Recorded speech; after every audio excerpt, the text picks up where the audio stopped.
नमस्कार मित्रांनो, मैत्रिणींनो.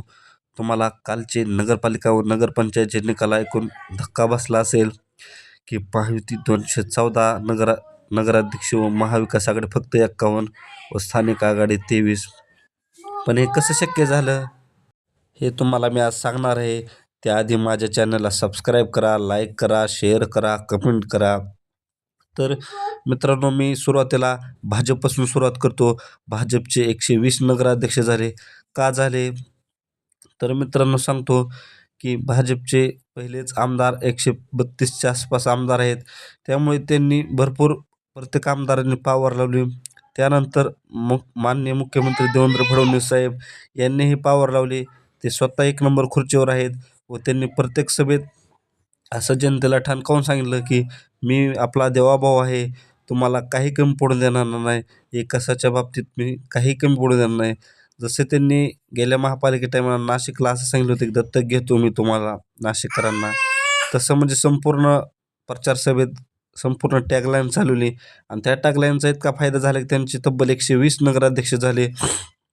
हो, भाजपचे आता तुम्ही रोज टीव्हीवर बघत असाल, प्रवेश नगरपालिका, नगरसेवक, नगरपंचायतचे कोणताही म्हणजे कार्यकर्ता असला तरी त्यांना प्रवेश दिला जातो. त्यांचे दार सताड उघडे राहतात.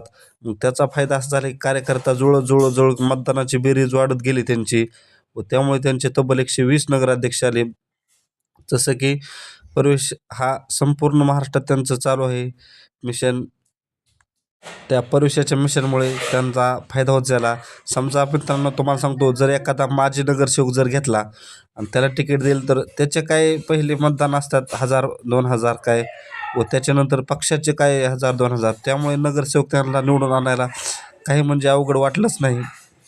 त्यामुळे त्यांचे 120 नगराध्यक्ष आले. त्यामुळे तुमचं कौतुक तर करावं लागेल. आता बाकीच्यांना नाही जमलं त्याला आपण काही करू शकत नाही.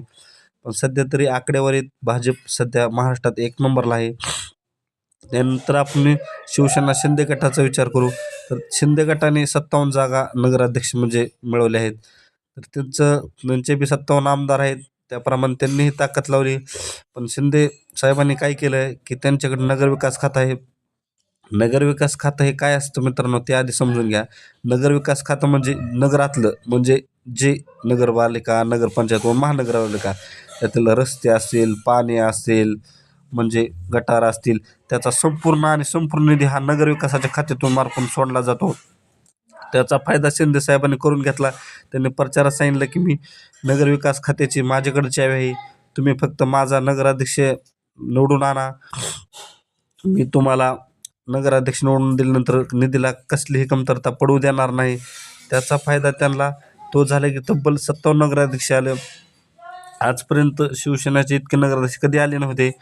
त्यामुळे म्हणजे नगरविकास खात्याचा त्यांनी तंतोतंत फायदा करून घेतला व 57 नगराध्यक्ष आले व ते त्यांच्या 2 नंबर नेत्यांची फळी ही संपूर्ण प्रचाराला लागली. प्रचारमध्ये ह्यांच्या दिवसातून 4-4, 5-5 सभा घेतल्या. त्याचा म्हणजे वातावरण निर्मिती झाली. त्यामुळे वातावरण निर्मितीवर असते सगळं. म्हणजे 10% मतदान असा असतो मित्रांनो, की 10% मतदार हा असा असतो, की तो वातावरणावर मतदान करतो. म्हणजे 1,00,000 मतदान असलं एका नगरपालिकेत, तर 10,000 मतदान असतं, की तो वातावरणावर निर्मिती होतो. मग आता सध्या नगरसेवक कुठे 1,000, 2,000, 3,000च्या आतच आलेत. ह्या 10,000 मतदान हे वातावरण निर्मितीवर असतं. म्हणजे कोणाच्या सभेला जास्त गर्दी, कोणाच्या रॅलीला जास्त गर्दी, कोणाच्या पाठीमागं जास्त माणसं, अशा म्हणजे घडामोडीवर हे राजकारण नसतं किंवा कोणता नेता मोठा त्या नगराध्यक्षाच्या सभेला आलाय. ह्या वातावरण निर्मितीवर नगराध्यक्ष निवडून येतात. त्यानंतर आपण अजित पवार गटाचा विषय घेऊ. त्यांनीही तेच केलं. त्यांचे 45 आमदार आहेत व अर्थखातं असल्यामुळे त्यांनीही तशाच पद्धतीनं म्हणजे हे केलं, की मी अर्थमंत्री आहे. तुम्ही जर माझा नगराध्यक्ष निवडून नाही दिला, तर तुमच्या निधीला कात्री लावेल. अशाप्रमाणे धमकी देत गेलं व जनतेला काय सध्या मतदान केलं की विसरून जातात. त्यामुळे त्यांचे 37 नगराध्यक्ष आले. आता आपण विचार करू महाविकास आघाडीचा. महाविकास आघाडीत काँग्रेस 31 नंबरला गेली. तसं काँग्रेसनं महाराष्ट्रात काँग्रेस आहे का नाही असा कोणता नेता असा कुठं प्रचारच केला नाही महाराष्ट्रात. स्वबळावर लढत होती काँग्रेस. पण कुठं प्रचार कोणताही मोठा नेता वरचा तर आला नाही. पण इथले खालचे सुद्धा कोण वडेट्टीवार साहेब असू द्या, सपकाळ साहेब असू द्या, त्यानंतर थोरात साहेब ते आपापल्या म्हणजे भागातच अडकून बसले, कुठं बाहेर प्रचार केला नाही, काय नाही. काँग्रेस तसं म्हणजे निवडून नाही आले तर जमाय त्यांना फक्त आणि फक्त विदर्भाने तारला आहे. विदर्भातच त्यांच्या जवळजवळ 25-26 नगराध्यक्ष निवडून आले आहेत. अख्ख्या महाराष्ट्रात 5-6 फक्त. त्यामुळे काँग्रेसला एवढा राष्ट्रीय पक्ष असून एवढा काय म्हणजे जम बसवता आलं नाही कारण यावेळेस महाराष्ट्रातल्या सगळ्याच नगरपालिका व नगरपंचायतचे इलेक्शन होतं. असं काय नव्हतं की 30% आहेत, 40% आहेत. संपूर्ण म्हणजे 288 पैकी 288 नगरपालिका, नगरपंचायतचं मतदान होतं. त्यामुळे मित्रांनो, ह्यात महापालिकेत आपलं नगरपालिकेत काँग्रेस खरंच एकदम म्हणजे खालीच आहे, पण ते विदर्भाने तारलं. त्यानंतर आपण शिवसेना ठाकरे गटाचं विचार करू. ठाकरे गटाचं कसं झालं, की खालच्या म्हणजे कार्यकर्त्याच्या लढाईकडे त्यांनी काही लक्ष दिलं नाही. त्यांचं लक्ष आणि फक्त मुंबईकडे होतं. पण ठाकरे गटाला एवढं वलय असताना म्हणजे त्यांच्या पक्षाला म्हणजे कसं आहे, महाराष्ट्रात 288 मतदारसंघ आहेत. त्यांच्या प्रत्येक मतदारसंघात शिवसेनेचा म्हणजे बाळासाहेबांवर प्रेम करणारा 15,000 ते 20,000 मतदार असतो, की तो कोणीही असू द्या. फक्त आणि फक्त आता फटाफट झाल्याच्या आधीचा विषय. त्यानंतर काही एवढं म्हणजे अभ्यास नाही झाला, कारण 20च आमदार आले. फटाफटच्या आधी बाणाशिवाय मतदान करीत नव्हते. पण त्यांना म्हणजे आता उद्धव ठाकरेकडे बी त्यातले 70-80% कार्यकर्ते आहेत खालचे तळागाळाचे. पण उद्धव ठाकरेंना त्यांना आपलंसं करता आलं नाही असं म्हणावं लागेल.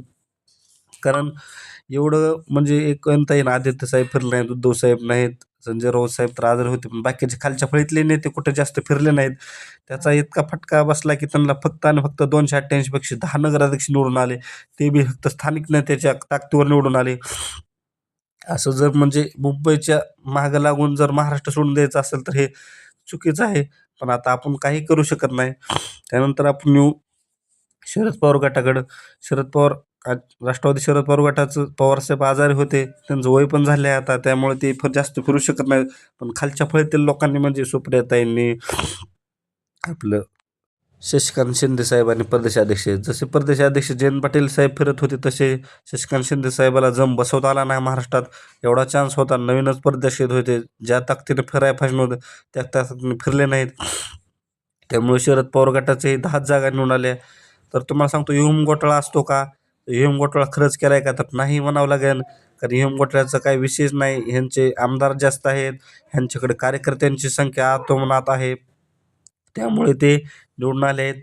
पैशाचा महापौर म्हणावं तर दोन्ही पार्ट्याकडून थोडे थोडे पैसे 10-20% लोकांना वाटलेच जातात. पण महायुतीने विकास कामे केलीत का? तर हो, महायुतीने विकास कामे केले, म्हणूनच जनतेने इतके नगराध्यक्ष निवडून दिले. धन्यवाद. अशा छोटीसाठी सबस्क्राईब करा.